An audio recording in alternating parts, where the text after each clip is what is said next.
Hi, I'm Sam, and I'm gonna be a mom.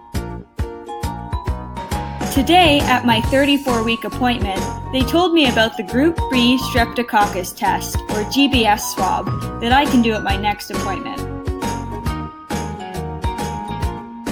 GBS is a common bacterium, which is often found in the vagina, rectum, or bladder, and usually doesn't cause any symptoms.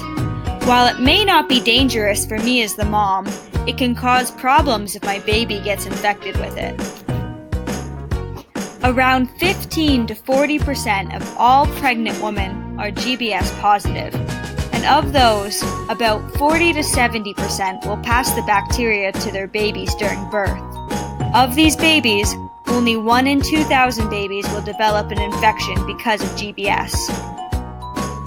Some things make it more likely that my baby will get GBS, including starting labor before I'm 37 weeks along in my pregnancy, if my water breaks but my baby doesn't come until more than 18 hours after, or if I have a mild fever during pregnancy and the doctors aren't sure why.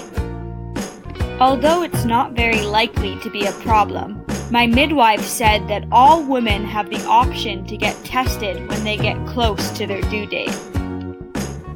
She assured me that this test is easy and painless. It involves swabbing my vagina and rectum with a cotton-tip swab, which is something I can do to myself. The swab will then be sent to a lab to test if I have GBS. If I test positive for GBS, then my midwife will discuss the option to get antibiotics intravenously when I go into labor, or if my water breaks early. These antibiotics may help prevent my baby from developing an infection. Although it's not likely that my baby will become infected, all babies, despite a mom's GBS status, will have their heart rate, temperature, and respiratory rate checked often after birth, just to make sure they are healthy.